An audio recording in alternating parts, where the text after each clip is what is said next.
iPlusന്റെ പുതിയൊരു വീഡിയോയിലേക്ക് സ്വാഗതം.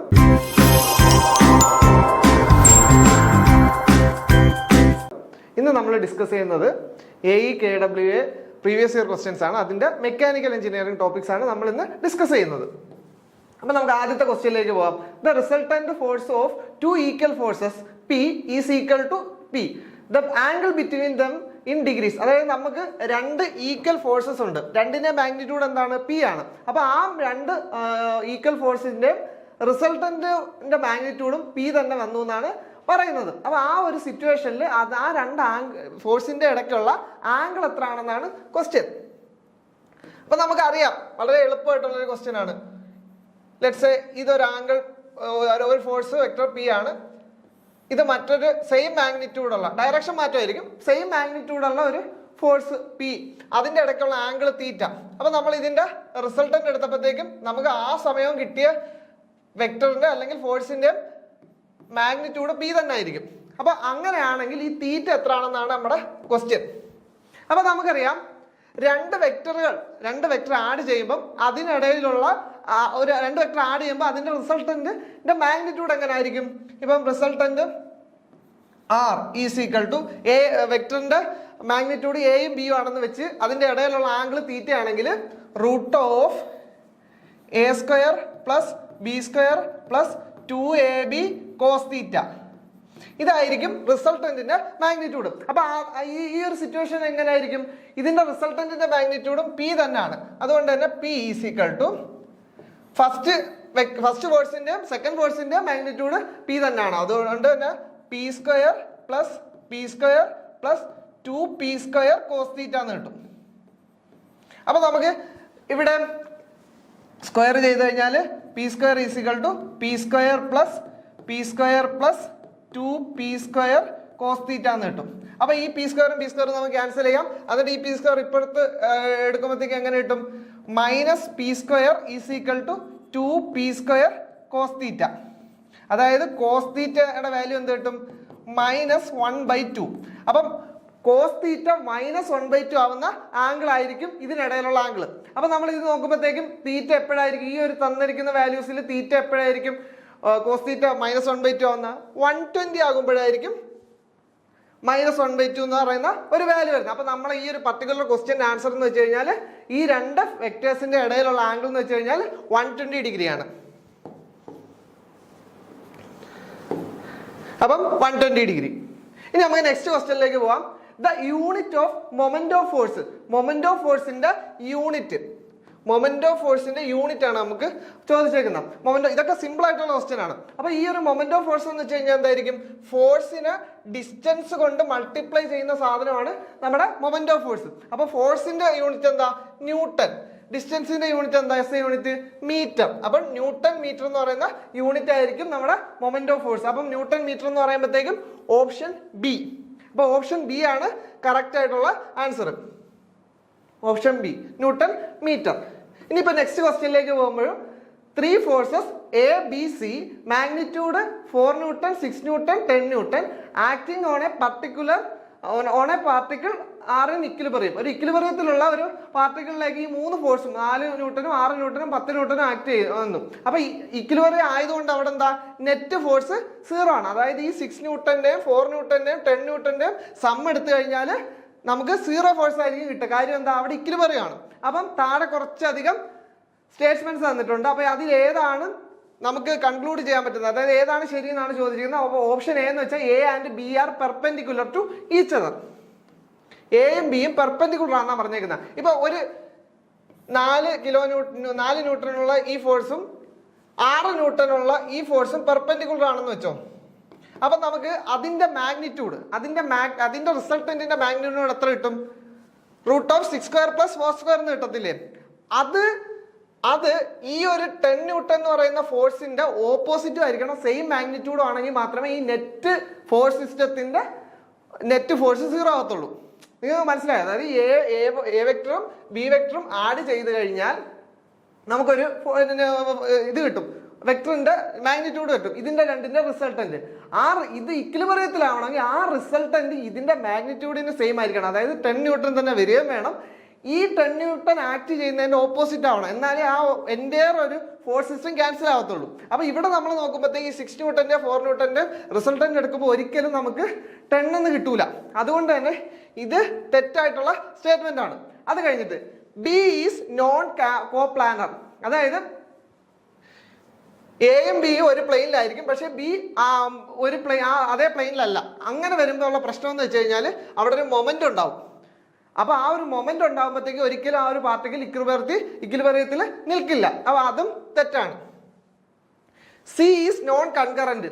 നോൺ കൺകറന്റ് എന്ന് വെച്ച് കഴിഞ്ഞാൽ ആ ഒരു പോയിന്റിലേക്ക് എത്തത്തില്ല, ബാക്കിയുള്ള 2 ഫോഴ്സ് ആക്ട് ചെയ്യുന്ന പോയിന്റിൽ കൂടെ ആയിരിക്കില്ല അത് കടന്നു പോകുന്നത്. അതുകൊണ്ട് അവിടെ മൊമെന്റ് ഉണ്ടാവും, അപ്പൊ അതും ഇക്വിലിബ്രിയത്തിൽ ആയിരിക്കില്ല. അപ്പൊ ഈ 3 സ്റ്റേറ്റ്മെന്റ് തെറ്റാണ്. ഇനി 4ാമത്തെ സ്റ്റേറ്റ്മെന്റ് നോക്ക്, B and C R acting on opposite direction.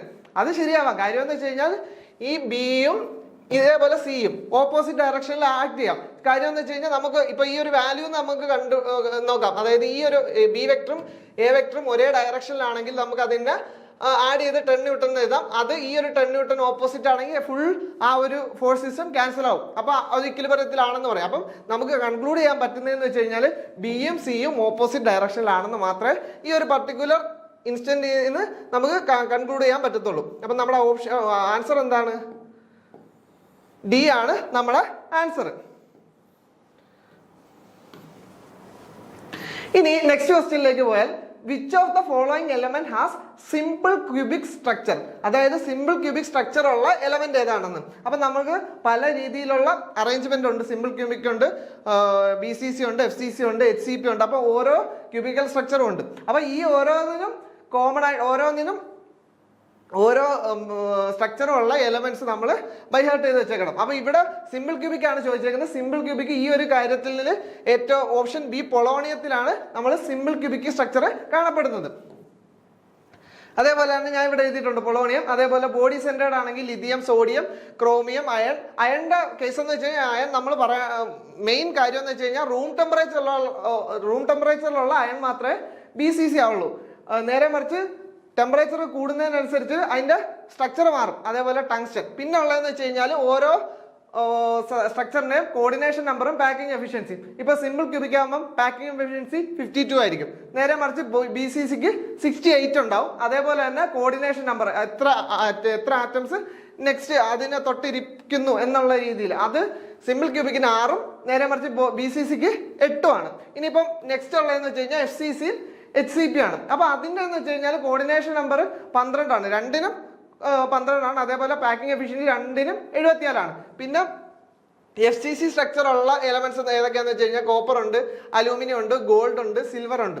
അതേപോലെ തന്നെ HCP ഉള്ളത് കൊബാൾട്ട്, കാഡ്മിയം, ടൈറ്റാനിയം, അങ്ങനെ കുറച്ച് എലമെന്റ്സ് ഉണ്ട്. അപ്പൊ ഈ എലമെന്റ്സ് പ്രത്യേകിച്ച് ഈ കോപ്പർ, അലൂമിനിയം, ഗോൾഡ്, സിൽവർ, അതേപോലെ തന്നെ ഹെക്സാണലിന് മഗ്നീഷ്യം, കൊബാൾട്ട്, ടൈറ്റാനിയം, അതേപോലെ തന്നെ ഇത് iron at room temperature, sodium, chromium, ഇങ്ങനെ കുറെ എലമെന്റ്സിന്റെ സ്ട്രക്ചർ ഏതാണെന്നുള്ള മുൻകാല ചോദ്യങ്ങളുണ്ട്. അപ്പൊ ആ ഒരു കാര്യം നിങ്ങൾ മനസ്സിലാക്കി വെച്ചേക്കാം.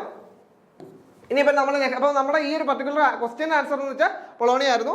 ഇനി നമ്മൾ നെക്സ്റ്റ് ക്വസ്റ്റ്യനിലേക്ക് പോകുമ്പോഴത്തേക്കും, which one of the following will decrease when the percentage of carbon increases, അതായത് കാർബൺ പെർസെന്റേജ് ഇൻക്രീസ് ചെയ്യുമ്പോൾ എന്താണ് കുറയുക, അതായത്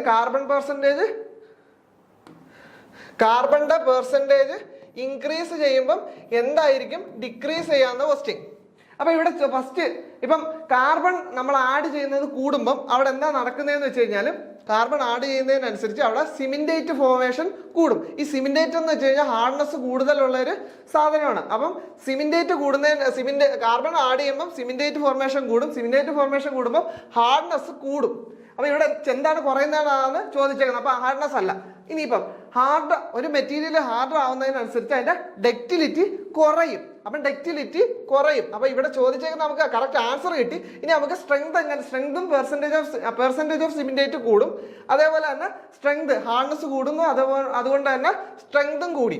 അപ്പൊ ഇത്രയും കാര്യങ്ങൾ കൂടി അവിടെ ആകെ കുറഞ്ഞത് ഡക്റ്റിലിറ്റി മാത്രമാണ്. നമ്മളടുത്ത് ചോദിച്ചേക്കുന്നത് എന്താ, കാർബൺ പെർസെന്റേജ് കൂടുമ്പം എന്താണ് കുറയുന്നതെന്നാണ് ചോദിച്ചേക്കുന്നത്. അപ്പം നമുക്ക് ചോദിച്ചേക്കുന്നത് ഡക്റ്റിലിറ്റി ആണ്. അതായത് നമ്മുടെ ഈ ഒരു പർട്ടിക്കുലർ ക്വസ്റ്റ്യൻ ആൻസർ എന്ന് വെച്ച് കഴിഞ്ഞാൽ ഡക്റ്റിലിറ്റി ആണ്. അപ്പോൾ ഓപ്ഷൻ ബി ആണ് നമ്മുടെ answer.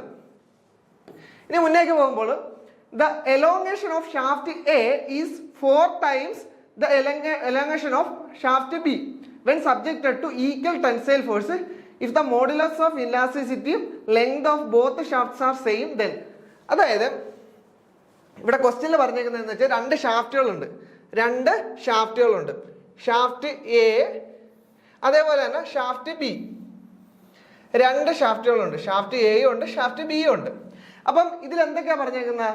Elongation of shaft a is, അതായത് elongation of shaft a delta a അതെത്ര is 4 times the elongation of shaft B equal to 4 into delta B. ഇതാണ് പറഞ്ഞേക്കുന്നത്.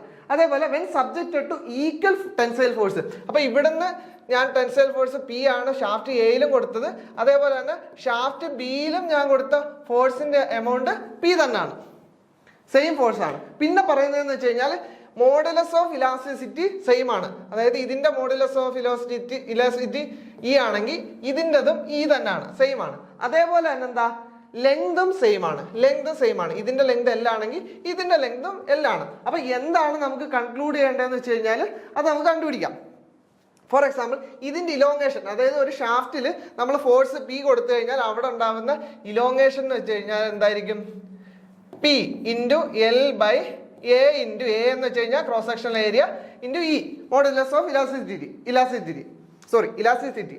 അപ്പം ഇവിടെ ഏരിയയും അല്ല ലെങ്തും ഇയും രണ്ടിനും സെയിം ആണ്, അതുകൊണ്ട് തന്നെ പിന്നെ ഫോഴ്സ് സെയിം ആണ്. അപ്പം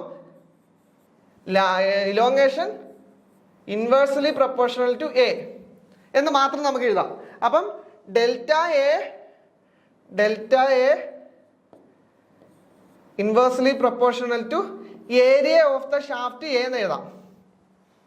അതേപോലെ തന്നെ ഡെൽറ്റ ബി എന്ന് വെച്ച് കഴിഞ്ഞാല് inversely proportional to area of the shaft B എന്ന് എഴുതാം. അപ്പൊ ഇത് രണ്ടും കൂടെ നമുക്ക് കമ്പൈൻ ചെയ്ത് എങ്ങനെ എഴുതാം? Delta A by delta B equal to എന്ത് എഴുതാം? Area B into area of the shaft A, ഇങ്ങനെ എഴുതാം. അപ്പൊ ഈ വാല്യൂ നമുക്ക് അറിയാം ഇവിടുന്ന്, അതായത് delta A by delta B 4 ആണെന്ന് നമുക്കറിയാം. അപ്പം 4 is equal to area of B by area of A എന്ന് എഴുതാം. ഇത്രയും വരെ മനസ്സിലായേ? പിന്നെ നമുക്ക് കണ്ടുപിടിക്കേണ്ടതെന്ന് വെച്ച് കഴിഞ്ഞാൽ രണ്ട് ഷാഫ്റ്റിന്റെ ഡയമീറ്റർ തമ്മിലുള്ള റിലേഷൻ ആണ്. അപ്പൊ ഏരിയ ഇങ്ങനെയാണെങ്കിൽ നമുക്ക് വിച്ച് ഈസ് ഈക്വൽ ടു ഷാഫ്റ്റിന്റെ ഡയമീറ്ററിന്റെ സ്ക്വയർ ഡിവൈഡഡ് ബൈ എ ഷാഫ്റ്റിന്റെ ഡയമീറ്ററിന്റെ സ്ക്വയർ, എങ്ങനെ എഴുതിക്കൂടെ? അപ്പൊ ഇവിടെ നമ്മൾ ഇതെങ്ങനെ എഴുതാം? 2 is equal to d b by d a എന്ന് എഴുതാം. അപ്പൊ ഈ ഒരു റിലേഷൻ നമുക്ക് കിട്ടി, 2 is equal to d b by d a എന്ന് കിട്ടി. അതായത് ഷാഫ്റ്റ് എയുടെ ഡയമീറ്റർ എന്ന് വെച്ചാൽ ഷാഫ്റ്റ് ബിയുടെ ഡയമീറ്ററിന്റെ പകുതിയാണ്. അപ്പൊ അങ്ങനെ ഒരു ഓപ്ഷൻ ഉണ്ടോ നോക്കാം. Diameter of the A is half the diameter of B, അതല്ലേ നമ്മൾ കണ്ടുപിടിച്ചത്. അപ്പൊ നമുക്ക് ഈ ഒരു പർട്ടിക്കുലർ ക്വസ്റ്റ്യന്റെ ആൻസർ എന്ന് വെച്ച് കഴിഞ്ഞാൽ ഡയമീറ്റർ തമ്മിലുള്ള റിലേഷൻ എന്ന് വെച്ച് കഴിഞ്ഞാൽ diameter of shaft a is half the diameter of shaft b എന്നാണ്. അപ്പൊ ഓപ്ഷൻ എ ആണ് കറക്റ്റ് ആയിട്ടുള്ള ആൻസർ.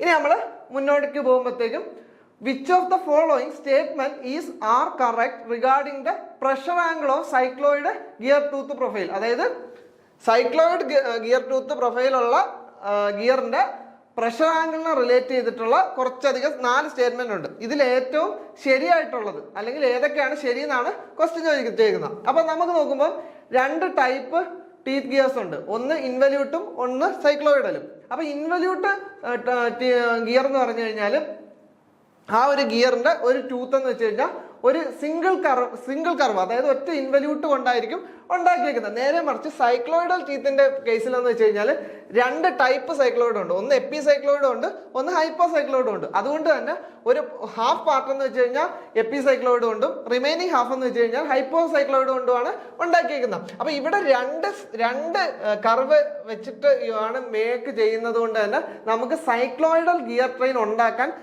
പാടാണ്, ഡിഫിക്കൽട്ടാണ്. നേരെ മറിച്ച് ഇവിടെ ഒറ്റ ഒരു കർവ് വെച്ചാണ് നമ്മൾ ഇൻവല്യൂട്ട് ഉണ്ടാക്കുന്നത് കൊണ്ട് നമുക്ക് ഈസി ആയിട്ട് മാനുഫാക്ചർ ചെയ്യാം. പിന്നെ അതേപോലെ തന്നെ പ്രഷർ ആംഗിളിന്റെ കേസ് പറയുകയാണെങ്കിൽ ഇൻവല്യൂട്ട് ഗിയർ ട്രെയിനിന്റെ കേസിൽ എന്ന് വെച്ച് കഴിഞ്ഞാൽ പ്രഷർ ആംഗിള് ഒരു ടീത്ത് എൻഗേജ് രണ്ട് ടീത്തുകൾ തമ്മിൽ മേറ്റ് ചെയ്ത് എൻഗേജ് ചെയ്ത് തുടങ്ങി അത് ഡിസെൻഗേജ് ആവുന്നത് വരെ പ്രഷർ ആംഗിൾ കോൺസ്റ്റന്റ് ആയിരിക്കും. എന്തിന്? ഇൻവല്യൂട്ടിന്. നേരെ മറിച്ച് സൈക്ലോയിഡിന്റെ കേസിൽ എങ്ങനെയാ? പ്രഷർ ആംഗിൾ എൻഗേജ് ചെയ്യുന്ന സമയത്ത് മാക്സിമം ആയിരിക്കും. അത് കഴിഞ്ഞിട്ട് പിച്ച് പോയിന്റിലേക്ക് എത്തുമ്പോഴത്തേക്കും അത് 0 ആവും. പിന്നെ വീണ്ടും ഡിസെൻഗേജിന്റെ സമയം എത്തുമ്പോഴത്തേക്കും മാക്സിമം ആവും. അതായത് മാക്സിമത്തിൽ നിന്ന് മിനിമം 0യിലേക്ക് എത്തി പിന്നെ വീണ്ടും മാക്സിമത്തിലേക്ക് പോകും. അപ്പം പ്രഷർ ആംഗിൾ എപ്പോഴും വേരി ചെയ്തുകൊണ്ടിരിക്കും. അതേപോലെ തന്നെ ഇൻവല്യൂട്ട് ഗിയർ ട്രെയിൻ ആണെങ്കിൽ നമുക്ക് ആ ഒരു 2 പെയർ ഓഫ് ഇൻവല്യൂട്ട് ഗിയേഴ്സ് തമ്മിലുള്ള സെൻട്രൽ ഡിസ്റ്റൻസിൽ ചെറിയൊരു വേരിയേഷൻ ഒക്കെ ഉണ്ടായാൽ പോലും നമുക്ക് വെലോസിറ്റി റേഷ്യോ കോൺസ്റ്റന്റ് ആക്കി വെക്കാൻ പറ്റും. നേരെ മറിച്ച് സൈക്ലോയിഡ് ടീത്ത് ഗിയറിൽ എന്തെങ്കിലും സെൻട്രൽ ഡിസ്റ്റൻസ് തമ്മിൽ ചെറിയൊരു വേരിയേഷൻ പോലും നമ്മുടെ വെലോസിറ്റി റേഷ്യോനെ അഫക്റ്റ് ചെയ്യും. അപ്പൊ അതുകൊണ്ട് തന്നെ നമുക്ക് ആ ഒരു സെൻട്രൽ ഡിസ്റ്റൻസ് എപ്പോഴും ക്ലോസ് ആക്കി റിമെയിൻ കോൺസ്റ്റന്റ് ആക്കി വെച്ചേക്കണം. പിന്നെ ഇൻവല്യൂട്ട് ടീത്തിന്റെ ഒരു മെയിൻ പ്രശ്നം എന്ന് വെച്ച് കഴിഞ്ഞാൽ ഇന്റർഫറൻസ് പ്രോബ്ലം വരും. നേരെ മറിച്ച് സൈക്ലോയിഡിൽ അങ്ങനെ ഒരു പ്രശ്നം വരില്ല. അപ്പൊ നമ്മൾ ഇനി ആ ഒരു സ്റ്റേറ്റ്മെന്റിലേക്ക് പോകുമ്പോൾ പ്രഷർ, ഇത് സൈക്ലോയിഡൽ ഗിയർ ട്രെയിനിന്റെ കാര്യമാണ് ചോദിക്കുന്നത്. അപ്പം pressure angle is constant through out the profile. അത് കറക്റ്റ് ആയിട്ടുള്ള ആൻസർ ആണോ? അല്ല. നമ്മൾ പറഞ്ഞു സൈക്ലോയിഡൽ ഗിയർ ട്രെയിൻ ആകുമ്പോഴത്തേക്കും എന്താ, ഈ പ്രഷർ ആംഗിൾ വേരി ചെയ്തുകൊണ്ടിരിക്കും. വേരി ചെയ്യുന്ന എങ്ങനെ? എൻഗേജ്മെന്റിലും ഡിസെൻഗേജ്മെന്റിലും മാക്സിമം, അതേപോലെ നടുവിൽ 0 ആയിരിക്കും. അപ്പം ഈ ഒരു സ്റ്റേറ്റ്മെന്റ് 1 എന്ന് പറയുന്ന സാധനം തെറ്റാണ്. ഇത് തെറ്റാണ്. ഇനി pressure angle is 0 at the pitch point, അത് ശരിയാണ്. ഇനി pressure angle is maximum at the beginning and end of the contact, അതും ശരിയാണ്. ഇനി pressure angle varies from point two point, അത് ശരിയാണ്. അതായത് 2, 3, 4 സ്റ്റേറ്റ്മെന്റ്സ് ശരിയാണ്. അപ്പം 2, 3, 4 സ്റ്റേറ്റ്മെന്റ്സ് ശരിയാണ്. അപ്പം നമ്മുടെ ഓപ്ഷൻ ഡി ആണ് കറക്റ്റ് ആയിട്ടുള്ള ആൻസർ. ഓപ്ഷൻ ഡി ആണ് കറക്റ്റ് ആയിട്ടുള്ള ആൻസർ. ഇനി 34 question. Which of the following statement is are true about contact ratio? Contact റേഷ്യോനെ കുറിച്ചുള്ള സ്റ്റേറ്റ്മെന്റ്സിൽ ഏതാണ് കറക്റ്റ് എന്നാണ് ചോദിച്ചേക്കുന്നത്. It measures the average number of teeth in contact during meshing. അതായത് 2 ടീത്തുകൾ, അതായത് 2 ഗിയറുകൾ മെഷ് ചെയ്യുമ്പോഴത്തേക്കും ഓരോ ഗിയറിന്റെ എത്ര ടീത്തുകളാണ് ഒരേ ടൈമിൽ കോണ്ടാക്റ്റിലുള്ള, അതിനെയാണ് നമ്മൾ കോണ്ടാക്ട് റേഷ്യോ എന്ന് ഉദ്ദേശിക്കുന്നത്. അപ്പൊ ഈ average number of teeth in contact during meshing, അത് കറക്റ്റ് ആയിട്ടുള്ള ഒരു ഡെഫിനിഷൻ തന്നെയാണ്. അതായത് ഇത് ശരിയാണ്. ഇനി contact ratio is always maintained at 1. അപ്പം ചില കേസിൽ എന്ന് വെച്ച് കഴിഞ്ഞാൽ ഈ ഒരു സ്റ്റേറ്റ്മെന്റ് തെറ്റാണ്. കാര്യം എന്ന് വെച്ച് കഴിഞ്ഞാൽ ചില ഗിയർ പെയറിന്റെ കേസിൽ എന്ന് വെച്ച് കഴിഞ്ഞാൽ കോണ്ടാക്ട് റേഷ്യോ ചിലപ്പോൾ 2 ആയിരിക്കാം, ചിലപ്പോൾ 3 ആയിരിക്കാം. അതായത് ആവറേജ് എത്ര ഗിയർ നമ്മളിൽ ഒരു പർട്ടിക്കുലർ ഇൻസ്റ്റന്റിൽ കോണ്ടാക്ട് വരുന്നു എന്നുള്ളത് ഓരോന്നിനെ അനുസരിച്ച് മാറിയിരിക്കും. ഒന്നിൽ തന്നെ മെയിൻറ്റെയിൻ ചെയ്യുന്നതെന്ന് വെച്ച് കഴിഞ്ഞാൽ എല്ലാത്തിലും അങ്ങനെ ചെയ്യുമെന്ന് പറയുന്നത് തെറ്റാണ്. അപ്പൊ ഈ സ്റ്റേറ്റ്മെന്റ് തെറ്റാണ്. ഇനി അടുത്ത സ്റ്റേറ്റ്മെന്റ് എന്താ? A lower contact ratio necessitate A higher degree of accuracy in machining. അതായത് നമ്മളിപ്പം ലോവർ കോണ്ടാക്ട് റേഷ്യോ എന്ന് വെച്ചാൽ എന്താ? അതിനർത്ഥം എന്ന് വെച്ച് കഴിഞ്ഞാൽ ഒരു average number of teeth contact during meshing കുറവായിരിക്കും. അപ്പം അത്രയും രീതിയിൽ കുറവാണെങ്കിലുള്ള പ്രശ്നം എന്ന് വെച്ച് കഴിഞ്ഞാൽ നമ്മൾ ആ 2 ഗിയറിന്റെ പ്രൊഫൈൽ അത്ര ആക്യുറേറ്റ് ആയിട്ട് മെഷീൻ ചെയ്തില്ലെങ്കിൽ എന്തായിരിക്കും? പ്രശ്നമായിരിക്കും. അതുകൊണ്ട് തന്നെ ഈ ഒരു സ്റ്റേറ്റ്മെന്റ് ശരിയാണ്. എ ലോവർ കോണ്ടാക്ട് റേഷ്യോ അത്ര ഹയർ ഡിഗ്രി ഓഫ് ആക്യുറസിയിൽ നമുക്ക് മെഷീൻ ചെയ്യേണ്ടി വരും. ഇല്ലെങ്കിൽ എന്താ? സ്ലിപ്പായി പോകാനുള്ള സാധ്യതയുണ്ട്. അപ്പൊ ഈ ഒരു സ്റ്റേറ്റ്മെന്റ് ശരിയാണ്. The angle of action must be greater than the pitch point, അതും ശരിയാണ്. അപ്പൊ ഈ 3 സ്റ്റേറ്റ്മെന്റ് ശരിയാണ്. അപ്പൊ തെറ്റായിട്ടുള്ളത് 2 മാത്രമേ ഉള്ളൂ. അപ്പൊ 2 വരാത്ത ഏതെങ്കിലും ഓപ്ഷൻ ഉണ്ടോ എന്ന് നോക്കാം. 2 വരാത്ത 1, 3, 4 ഉള്ളി. അപ്പൊ ഓപ്ഷൻ എ അല്ലേ കറക്റ്റ്? ഓപ്ഷൻ എ ആണ് കറക്റ്റ്. ഇനി അടുത്ത ക്വസ്റ്റ്യനിലേക്ക് പോകും. Which of the following statements are true about velocity ratio of worm gear drive? അതായത് വോം ഗിയർ ഡ്രൈവിന്റെ വെലോസിറ്റി റേഷ്യോ ആയിട്ട് റിലേറ്റ് ചെയ്തിട്ടുള്ള ക്വസ്റ്റ്യൻ ആണ് ചോദിച്ചേക്കുന്നത്. അപ്പം ഇതാണ് ഒരു വോം വീലും. അപ്പൊ ഈ ഒരു വോം വീൽ ഡ്രൈവിന്റെ കേസ് എടുക്കുമ്പോഴത്തേക്കെന്ന് വെച്ച് കഴിഞ്ഞാൽ അതിന്റെ വെലോസിറ്റി റേഷ്യോനെ 2 രീതിയിൽ നമുക്ക് ഡിഫൈൻ ചെയ്യാം. ഒന്നെന്ന് വെച്ച് കഴിഞ്ഞാൽ it is a ratio of speed of worm. അതായത് ഈ വോമിന്റെ speed in RPM to speed of the worm gear in RPM. അതായത് ഈ വോമിന്റെ സ്പീഡിനെ ഡിവൈഡഡ് ബൈ ഈ വീലിന്റെ സ്പീഡ്. അപ്പൊ നമുക്ക് എന്ത് കിട്ടും? വെലോസിറ്റി റേഷ്യോ കിട്ടും. അല്ലെങ്കിൽ നമുക്ക് എങ്ങനെ എഴുതാം? Number of teeths on worm wheel. അതായത് ഈ വോം വീലിൽ എത്ര നമ്പർ ഓഫ് ടീത്ത് ഉണ്ടോ അതേ divided by number of starts on the worm. Sorry, ഈ വോമിൽ എത്ര നമ്പർ ഓഫ് സ്റ്റാർട്സ് ഉണ്ടെന്ന് വെച്ചിട്ട് നമുക്ക് ആ ഒരു റേഷ്യോ ഡിഫൈൻ ചെയ്യാം. അപ്പൊ രണ്ട് രീതിയിൽ നമുക്ക് റേഷ്യോ ഡിഫൈൻ ചെയ്യാം. ഒന്നെന്ന് വെച്ച് കഴിഞ്ഞാൽ വോമിന്റെ സ്പീഡ് ഡിവൈഡഡ് ബൈ വീലിന്റെ സ്പീഡ്, അല്ലെങ്കിൽ എന്ത് എഴുതാം, വോമിന്റെ നമ്പർ ഓഫ് വോം വീലിന്റെ number of teeth divided by number of starts. Number of starts ആണ്, അതായത് എത്ര സ്റ്റാർട്സ് ഉണ്ടെന്നാണ് വോമിന്റെ എത്ര സ്റ്റാർട്സ് ഉണ്ടെന്ന് ഡിപ്പെൻഡ് ചെയ്യും, അല്ലാതെ വോമിൽ എത്ര ടീത്ത് ഉണ്ടെന്ന് ഡിപ്പെൻഡ് ചെയ്യുന്നതല്ല. അതായത് ഈ സ്റ്റാർട്സ് എന്നുള്ള സാധനം നമ്മൾ മനസ്സിലാക്കി വെച്ചേക്കണം, ഇല്ലെങ്കിൽ കൺഫ്യൂഷൻ ആയിപ്പോവും. അപ്പം നമുക്ക് ആ ക്വസ്റ്റ്യനിലേക്ക് പോകുമ്പോൾ velocity ratio is the ratio of diameter of worm wheel to the diameter of worm. അത് ശരിയാണോ? Diameter of worm wheel to diameter of worm, അത് ശരിയല്ല, അത് ആ ഒരു സ്റ്റേറ്റ്മെന്റ് തെറ്റാണ്. അടുത്ത എന്താ, velocity ratio is the ratio of number of teeth on the wheel, അതുവരെ ശരിയാണ്, to the number of teeth on the worm. Number of teeth on the worm അല്ലായിരുന്നു, number of starts on the worm ആയിരിക്കും. അപ്പം ആ ഒരു സ്റ്റേറ്റ്മെന്റും തെറ്റാണ്. ഇനി എന്താ, velocity ratio is the ratio of number of teeth on the worm wheel to number of starts on the worm. അത് കറക്റ്റ് അല്ലേ? കാര്യം എത്ര സ്റ്റാർട്ട് ആ ഒരു വേമിൽ ഉണ്ടെന്ന് വെച്ചിട്ട് അതിനെ വെച്ചിട്ട് ചെയ്യുമ്പോഴും നമുക്ക് വെലോസിറ്റി റേഷ്യോ കിട്ടും. അപ്പോൾ ആ ഒരു സ്റ്റേറ്റ്മെന്റ് ശരിയാണ്, അതായത് സ്റ്റേറ്റ്മെന്റ് 3 ശരിയാണ്.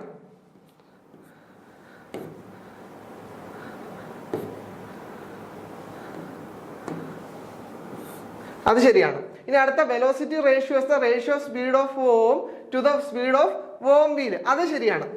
അപ്പം സ്റ്റേറ്റ്മെന്റ് 3യും സ്റ്റേറ്റ്മെന്റ് 4 ശരിയാണ്. അപ്പൊ അതിന് കറക്റ്റ് ആയിട്ടുള്ള ആൻസർ ഏതാ? Option C. അപ്പൊ ഓപ്ഷൻ സി ആണ് നമ്മുടെ കറക്റ്റ് ആയിട്ടുള്ള ആൻസർ, ഓപ്ഷൻ സി.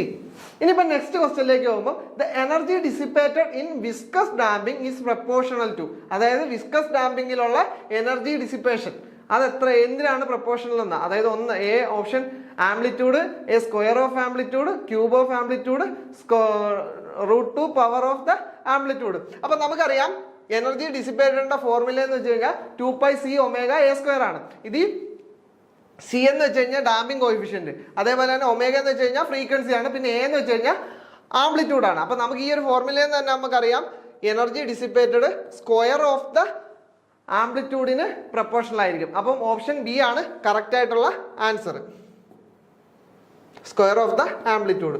ഇനി നെക്സ്റ്റ് ക്വസ്റ്റ്യനിലേക്ക് എത്തുമ്പോൾ which of the following statement is are true with respect to coulomb damping അല്ലെങ്കിൽ ഫ്രിക്ഷൻ ഡാമ്പിംഗ്. അപ്പം ഫ്രിക്ഷൻ ഡാമ്പിങ്ങിന്റെ കേസിൽ ഏറ്റവും സ്റ്റേറ്റ്മെന്റ് ഇതിൽ പറഞ്ഞേക്കുന്ന സ്റ്റേറ്റ്മെന്റ് ഏറ്റവും ശരി ഏതാണെന്നാണ് ചോദിച്ചേക്കുന്നത്. അപ്പം ഡാമ്പിംഗ് ഫോഴ്സ് ഈസ് കോൺസ്റ്റന്റ്, അത് ശരിയാണ്. കാര്യം ഫ്രിക്ഷൻ ഡാമ്പിങ്ങിന്റെ കേസിൽ എന്ന് വെച്ചാൽ ഡാമ്പിംഗ് ഫോഴ്സ് കോൺസ്റ്റന്റ് ആയിരിക്കും. അതേപോലെ damping force is independent of relative velocity, അതായത് കോൺസ്റ്റന്റ് ആയത് അവിടെ കോൺസ്റ്റന്റ് ആണ്, അതുകൊണ്ട് റിലേറ്റീവ് വെലോസിറ്റിക്ക് ഇൻഡിപെൻഡന്റ് ആയിരിക്കും. അതേപോലെ damped natural frequency of vibration ഈ same of undamped natural frequency. അപ്പൊ അത് ആ ഒരു സ്റ്റേറ്റ്മെന്റും ശരിയാണ്. അപ്പം loss of amplitude per cycle is 4 times the ratio of frictional force to stiffness, ആ ഒരു സ്റ്റേറ്റ്മെന്റും ശരിയാണ്. അപ്പൊ നമുക്ക് മനസ്സിലായി എല്ലാ സ്റ്റേറ്റ്മെന്റും ശരിയാണ്. അപ്പം ഓപ്ഷൻ ഡി ആണ് കറക്റ്റ് ആയിട്ടുള്ള ആൻസർ. അതായത് ആ ഒരു കൂളം ഡാമ്പിങ്ങുമായിട്ട് റിലേറ്റ് ചെയ്തിട്ടുള്ള മെയിൻ പോയിന്റുകളെല്ലാം ആ ഒരു ക്വസ്റ്റ്യനിൽ ഉൾപ്പെടുത്തിയിട്ടുണ്ടായിരുന്നു. അപ്പം അടുത്ത ക്വസ്റ്റ്യനിലേക്ക് പോകുമ്പോൾ A cantilever beam of length L, moment of inertia I and modulus of elasticity E carries a mass m at its free end. What is the natural frequency of transverse vibration neglecting the beam mass? അതായത് ബീമിന്റെ mass ഇല്ലാതെ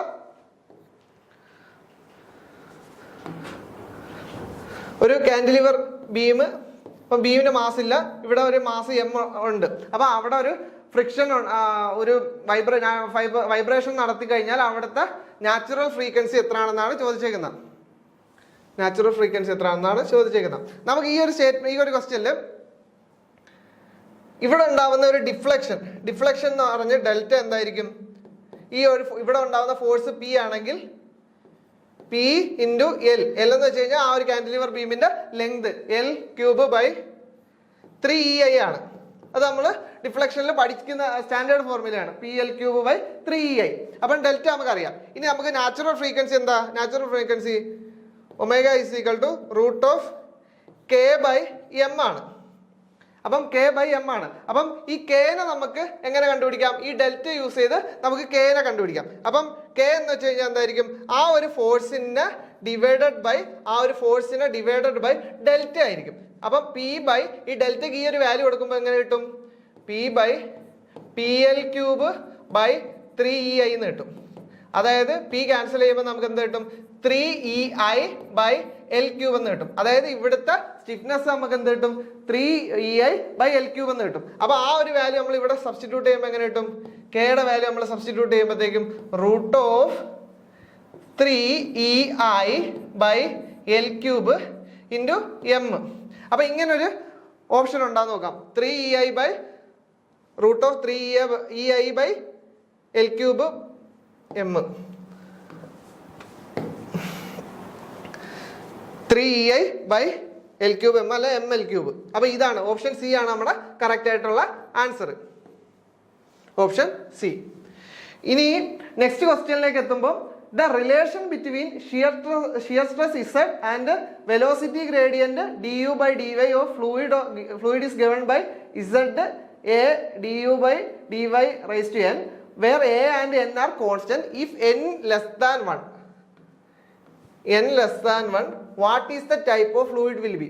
അതായത് Z is equal to a into du by dy raised to n.